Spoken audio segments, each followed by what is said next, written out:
7 women rejected him in 3 months. Not because he was cruel, not because he was poor, but because the most powerful Korean mafia boss in Manhattan carried a physical secret that made intimacy impossible. Then one night, a black waitress at a diner didn't look away when he told her the truth. What she was hiding from Georgia would bring the FBI, the Russians, and a 3-year-old murder straight to their door. Choi Sun-ho had it all: an empire, respect, and enough power to make Manhattan's underworld tremble. Feared by the Russians, untouchable to the law.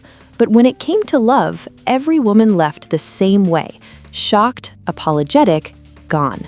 He had given up trying, until the night he walked into a 3 a.m. diner and met Immani, a cautious black waitress with guarded eyes and a past she never mentioned. She wasn't dazzled by his wealth. She wasn't intimidated by his reputation.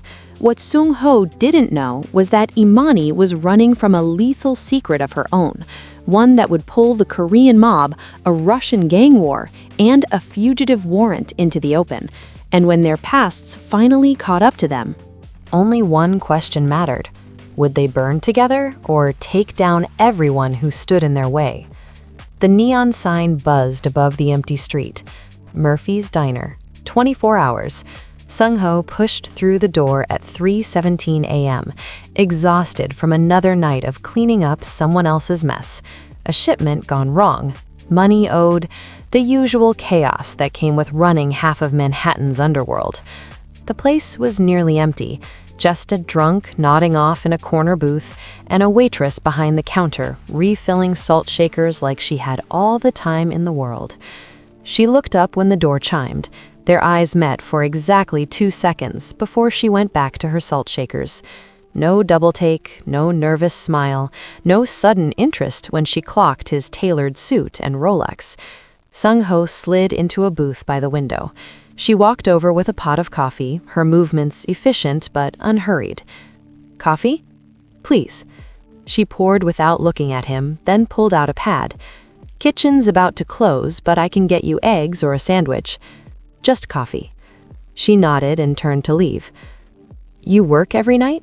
Sun-ho heard himself ask. She glanced back, studying him with eyes that were too old for her face. Maybe late 20s, but she looked at him like she'd already seen every game a man could play. "Most nights. Tips are better when the bars close." "Dangerous, working alone this late." "I manage."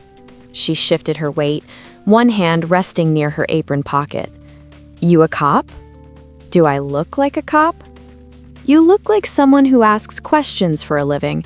Her tone wasn't rude, just matter of fact. "Cop, lawyer, or something else?" Sun-ho smiled despite himself. "Something else." "Figured." She moved to walk away again. "What's your name?" She hesitated, then seemed to decide it didn't matter. "Immani." I know who you are," she cut him off quietly. "You've been on the news, that thing with the Russians last month." The temperature in the diner seemed to drop 10 degrees. Sun-ho's hand moved instinctively toward his jacket. Immani raised an eyebrow. "Relax, I'm not wearing a wire and I don't care what you do for a living. I just want to finish my shift and go home to my cat." "You're not scared?" "Should I be?" She crossed her arms. "Look, Mr. Choi, I've met plenty of dangerous men. My uncle was one. My ex was one. You want to sit here, drink coffee, and pretend you're normal for an hour? Fine. But don't expect me to play impressed or terrified. I'm too tired for either." Sun-ho stared at her, genuinely speechless for the first time in years. She turned and walked back to the counter, leaving him alone with his coffee and the strangest feeling that he'd just met someone who might actually see him as human. He stayed until 5 a.m. She refilled his cup 3 times and never asked another question. When he finally left, he slipped a $100 bill under his mug. By the time Immani found it, he was already gone, but something told him this wouldn't be the last time they'd meet. He had no idea how right he was. Sun-ho came back 3 nights later, same booth, same time. Immani poured his coffee without a word, but he caught the flicker of recognition in her eyes. "You left too much last time," she said, setting down the pot. "The tip was fine."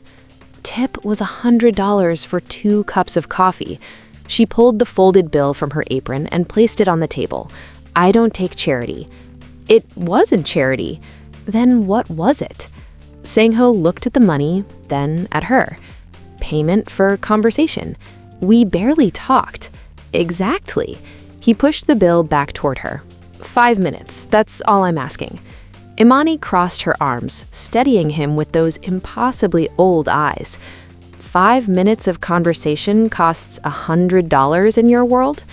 In my world, 5 minutes of honest conversation is priceless. She was quiet for a moment, weighing something he couldn't read.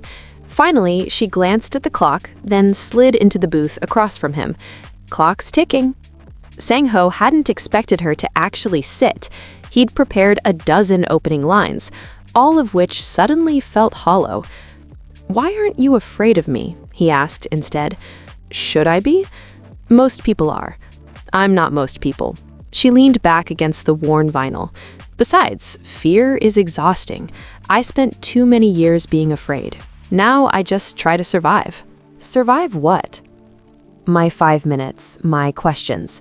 Her eyes held his.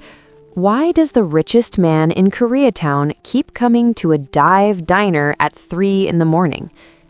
"Maybe I like the coffee." "The coffee's terrible." "Maybe I like the company." "You don't know me." "That's why I'm here." Sang-ho leaned forward. "Everyone in my life wants something. Money, protection, favors. You're the first person in years who looked at me and didn't see a transaction." Immani's expression softened slightly. "You looked lonely that first night, like someone who had everything except the one thing that mattered." The accuracy of it hit him like a physical blow. He opened his mouth to deflect, to make a joke, but something in her gaze stopped him. "You're right," he said quietly. "I am lonely. So lonely I forgot what it felt like to be anything else." She was silent for a long moment. When she spoke again, her voice was gentler. "I get it. Being surrounded by people who only see what you can do for them, never seeing you. You understand that?" "More than you know." She glanced at the clock. "Your 5 minutes are up." "Can I buy another 5? "This isn't how this works." "Then how does it work?" Immani stood but paused before walking away. "You want more time? Come back tomorrow. Same time, no money, just 2 people having coffee." "Why?" She looked at him with something that might have been sympathy, might have been recognition. "Because maybe we both need to remember what it's like to be seen as human instead of useful." She walked back to the counter, leaving Sang-ho staring after her with something dangerous unfurling in his chest. Hope. The next night he came back, and the night after that. Each time they talked a little longer. Each time the space between them felt a little less empty. Neither of them noticed the black sedan that parked across the street on the 4th night. Neither of them saw the camera pointed through the diner window, and neither of them knew that someone was already building a file on them both. Sang-ho's phone rang at 4:47 a.m., jarring him awake from the first decent sleep he'd had in weeks. Jinwoo, his second in command. "We have a problem." Sang-ho was already reaching for his pants. "How bad?" "Melanoff's nephew is dead, found floating in the East River an hour ago. 2 bullets to the chest." The room tilted sideways. "Tell me we didn't do this." "We didn't, but someone made it look like we did." Jinwoo's voice was tight. "The gun they found nearby registered to one of our shell companies, and witnesses say they saw our guys leaving the docks around the time of death." "What witnesses?" "Anonymous calls to NYPD, 3 different people, all describing the same thing, black SUVs with our plates." Sang-ho's mind raced. This wasn't sloppy work by a rogue soldier. This was a setup, professional, calculated. Where's Melanoff now? "His people are already mobilizing. Word is he's called a meeting with the other families. He wants blood, Sang-ho. Your blood, specifically." I need to see the body. And get me everything on those witnesses. The Russians aren't going to wait for an investigation. Then we move faster. Sun-ho grabbed his jacket. Meet me at the warehouse in 20 minutes. Bring everyone. The warehouse in Red Hook was one of Sun-ho's legitimate fronts, a shipping operation that occasionally served other purposes. When he arrived, 8 of his captains were already waiting, their faces grim. Jin-woo spread crime scene photos across the table. Alexei Melanov, 23 years old, face down in the river. The kid had been stupid and reckless, but he was still the old man's favorite nephew. This is a declaration of war, one of the captains said, whether we did it or not. We didn't. Sun-ho's voice cut through the room, which means someone wants us at war with the Russians. The question is, who benefits? The Italians have been eyeing our territory, another captain offered. Or the Chinese syndicates, Jin-woo added. They've been quiet lately, too quiet. Sun-ho studied the photos. Something was wrong. The placement was too perfect, the evidence too obvious. Whoever did this wanted it found quickly and wanted it traced back to him immediately. His phone buzzed. A text from an unknown number. A single photo attached. Sun-ho opened it and felt his blood turn to ice. It was him and Immani, last night at the diner, hurt laughing at something he'd said, his hand almost touching hers across the table. The angle suggested it was taken from across the street. Professional surveillance. The message below read, "Beautiful, isn't she? Be a shame if the Melanovs knew where to find your new weakness." Sun-ho's hand clenched around the phone so hard the screen cracked. "Boss?" Jin-woo stepped closer. "What is it?" "We have a bigger problem than the Russians." Sun-ho showed him the photo. "Someone's been watching me, and they know about Immani." "The waitress from the diner?" "Get her out, now. Put her in a safe house until we figure out who's playing us." "Boss, if we move on her, we confirm she matters to you." "She's already a target." Sun-ho was already moving toward the door, which means whoever set this up has been planning it for longer than we thought. He had 1 hour to get to Immani before sunrise, 1 hour before the Melanovs came for his only weakness, and he had no idea he was already too late. Sun-ho was halfway to the diner when Jin-woo called again. "Don't go to her yet." "What are you talking about?" "I ran a background check, standard protocol for anyone close to you." Jin-woo's voice was strained. "Boss, you need to pull over." Sun-ho's grip tightened on the steering wheel. "Just tell me." "Her name isn't Immani Wells, it's Immani Carter, and 3 years ago she was wanted for murder in Atlanta." The car swerved slightly before Sun-ho corrected. "That's impossible." "I've got the police reports right here. Her boyfriend, Marcus Webb, found dead in their apartment, single gunshot to the chest. Immani disappeared the same night. Atlanta PD issued a warrant. If there's a warrant, why hasn't she been arrested? That's the strange part. The warrant was dropped 6 months later, case went cold. Webb's family stopped cooperating with police. It's like someone made it all disappear." Sun-ho pulled into an empty parking lot, his mind racing. Every conversation with Immani played back in his head.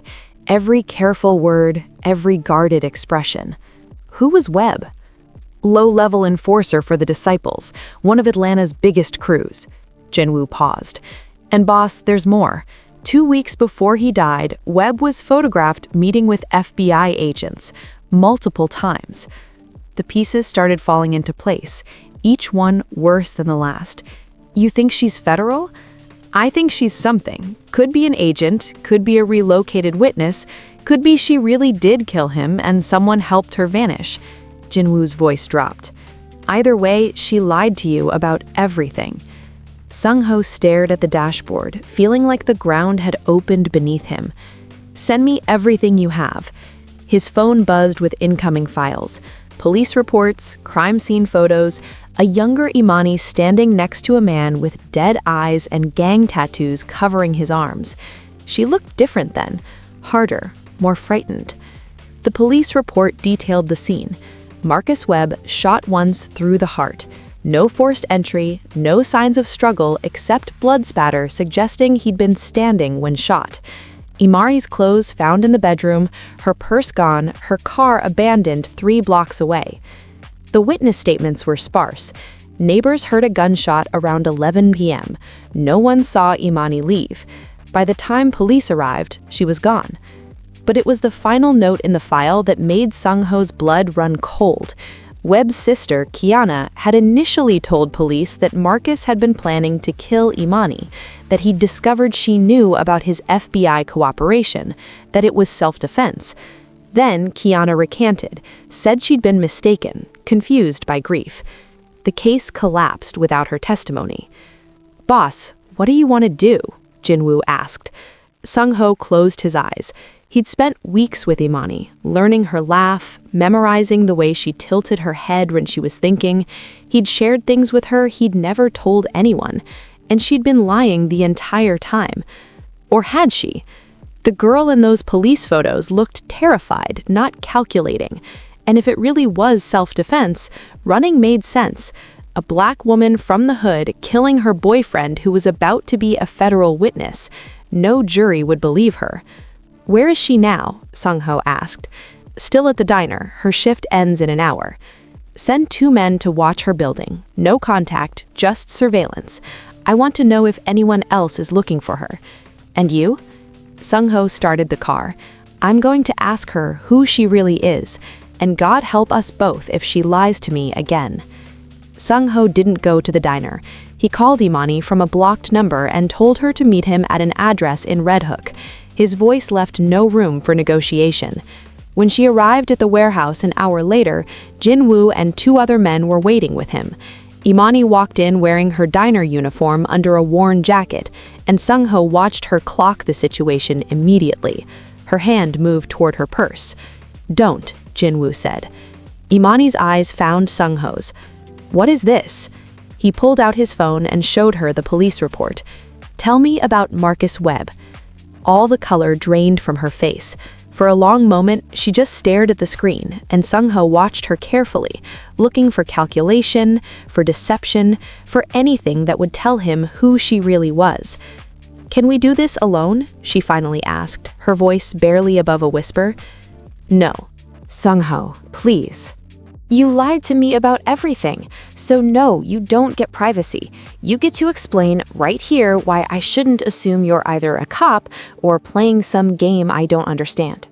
Her jaw tightened. She looked at Jinwoo and the others, then back at Sun-ho. When she spoke, her voice was steady despite the tremor in her hands. "Fine. You want the truth? Marcus was my boyfriend, and yes, I killed him." The warehouse went silent. "He was going to kill me first," Immani continued. "I found out he was working with the FBI. He told me one night when he was high, thought I'd be excited about witness protection and a fresh start.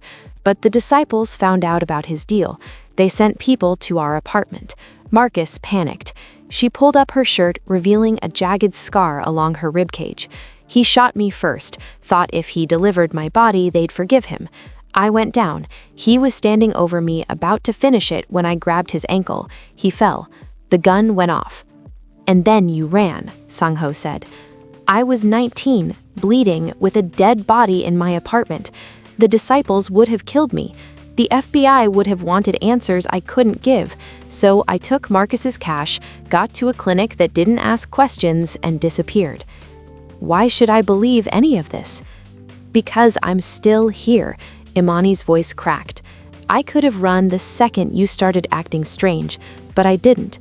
Because despite everything, I thought maybe you'd understand what it's like to survive by any means necessary." Jinwoo stepped forward. "The sister's testimony supports her story, boss." Sun-ho waved him off. "Everyone out." "Boss, now." When they were alone, the silence pressed down like a physical weight. Immani stood with her arms wrapped around herself, and Sun-ho saw her clearly for the first time. Not a liar, not a threat, just someone as damaged and desperate as he was. "I never wanted to lie to you," she said quietly, "but I've spent 3 years building a new life. I couldn't risk losing it." "And what about us? What we've been building?" "I don't know.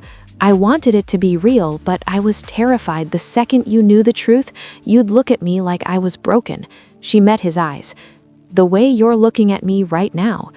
Sun-ho took a step toward her. You want to talk about broken? You want to talk about secrets? He took a breath.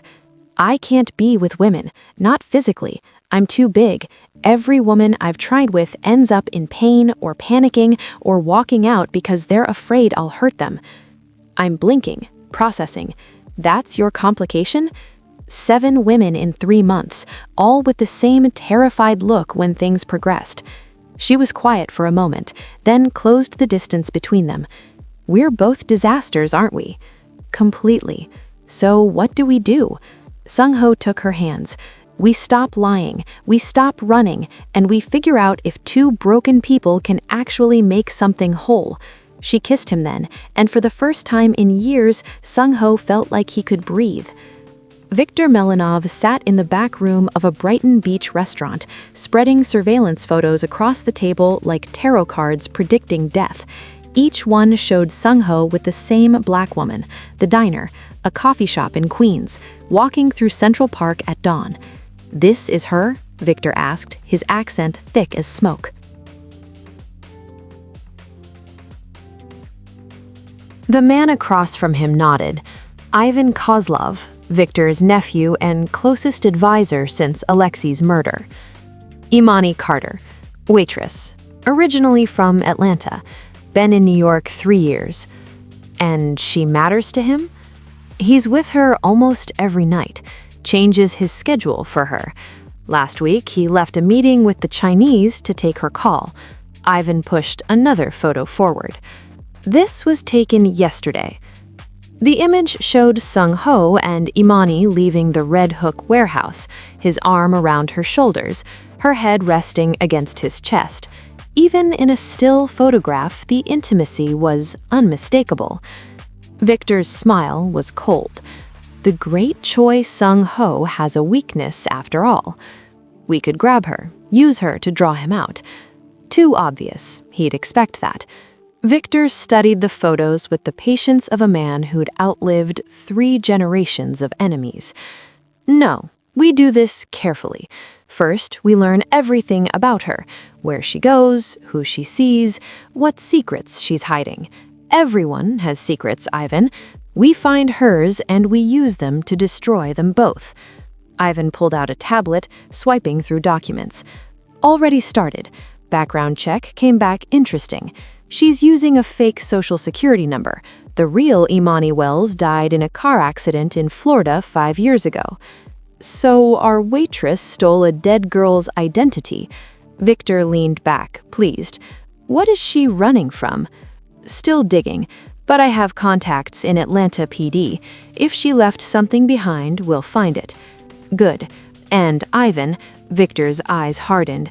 I want to know everywhere she's been in the last 72 hours, every person she's talked to, every place she feels safe, because when the time comes, I want her to know there's nowhere in this city she can hide from us. 3 days later, Immani walked out of her evening class at Hunter College, her nursing textbook heavy in her bag. The subway platform was crowded with commuters, everyone buried in their phones or staring at nothing. She didn't notice the man in the gray jacket watching her from across the platform, didn't see him lift his phone to snap a photo, didn't know that by the time she got home, Viktor Melanov would have her class schedule, her professors' names, and the address of the clinic where she volunteered on weekends. That night, Sun-ho called while she was studying. I'm sending someone to watch your building. I'm fine, Sun-ho.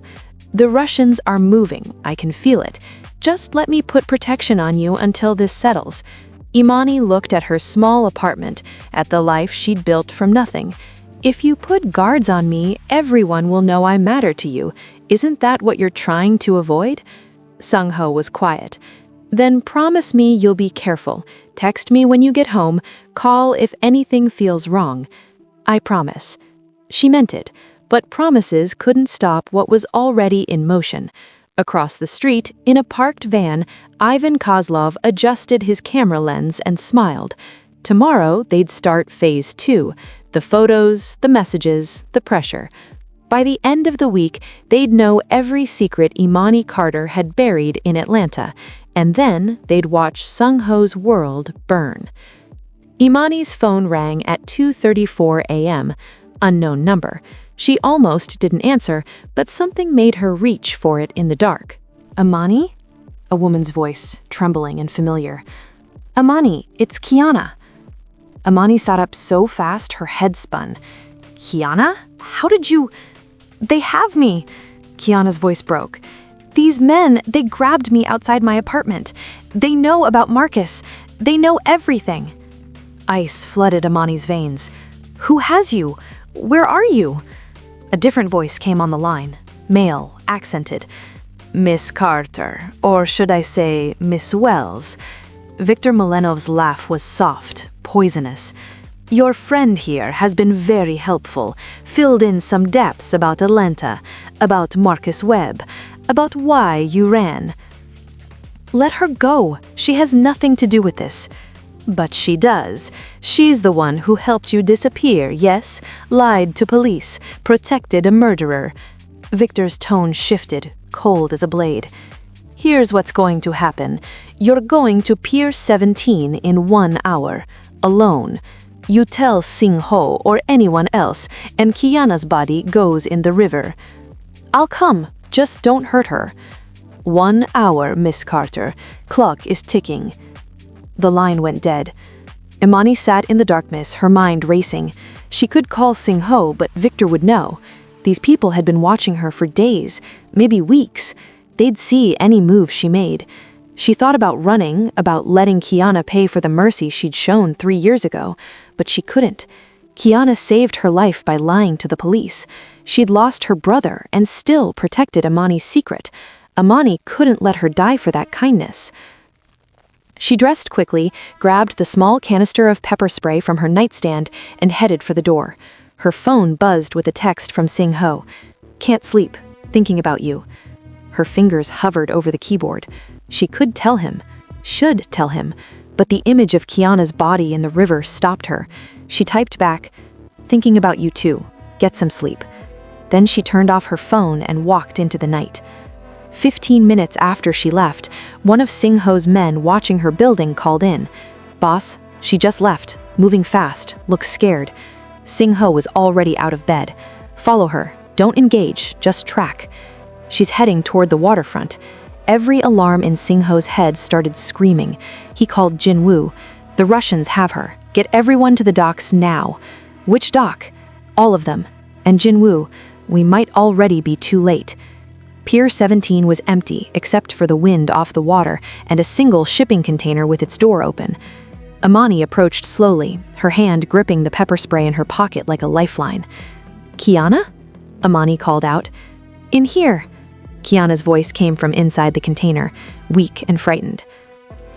Immani stepped forward, every instinct screaming trap, but what choice did she have? The moment she crossed the threshold, hands grabbed her from behind. The pepper spray fell from her grip. A cloth pressed over her mouth and nose, chemical and suffocating.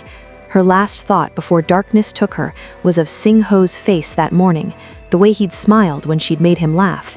She'd never told him she loved him. Now she might never get the chance.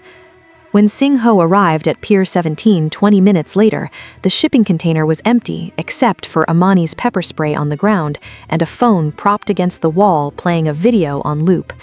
Immani and Kiana bound and gagged in the back of a van. Victor Malenov's voice. "Come to the Red Hook terminal. Alone. You have 30 minutes. Bring anyone, and I kill them both."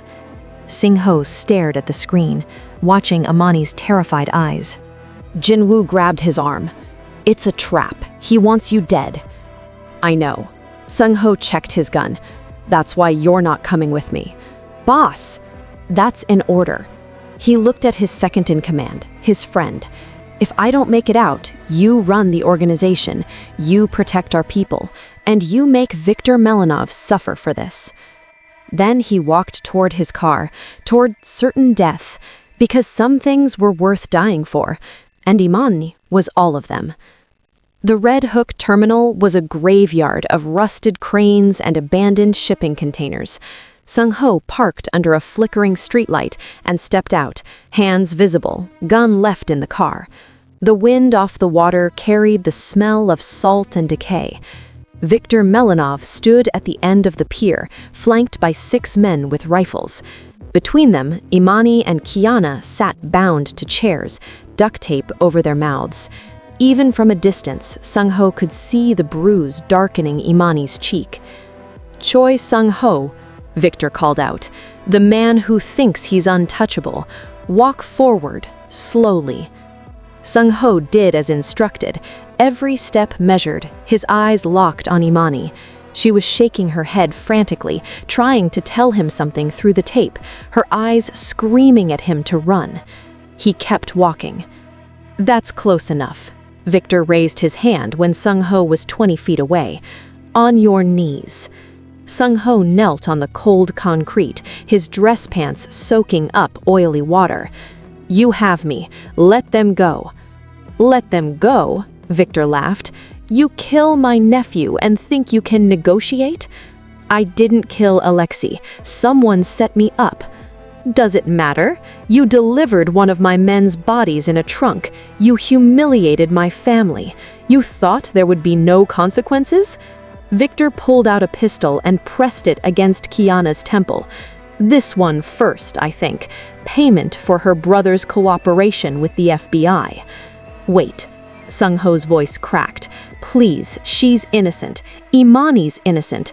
This is between you and me." "Nothing is innocent in our world." Viktor's finger moved to the trigger. "You, of all people, should know that." A red dot appeared on Viktor's forehead, then another on Ivan's chest, then 6 more dancing across the Russian soldiers like fireflies. Viktor froze. "What is this?" "Insurance," Sun-ho said quietly. "Did you really think I'd come alone?" From the shadows behind the shipping containers, Jinwoo emerged with 20 men, all armed, all aiming at the Russians. On the rooftops of neighboring warehouses, snipers adjusted their positions. "You were followed," Viktor spat. "You were predictable. Here's what's going to happen. You're going to untie them both, you're going to walk away, and we're going to pretend this never happened. Or what? You start a war you can't win? Or everyone here dies, including you, including me. Is that really what you want?" Sun-ho took a step forward. "You want revenge for Alexei. Fine, but I didn't kill him, and we both know it. Someone's playing us against each other, someone who benefits from a war between Koreans and Russians." Viktor's eyes narrowed. "What are you saying?"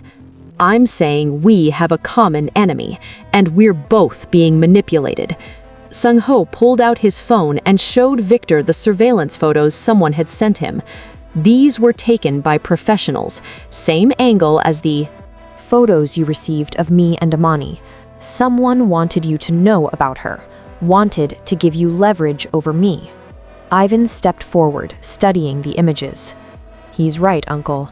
The metadata on our photos, they came from the same source." Viktor's jaw clenched. He looked at his men, then at Sun-ho's forces surrounding them. A Mexican standoff where everyone lost. "Who sent them?" "I don't know yet, but I will." Sun-ho gestured to Immani and Kiana.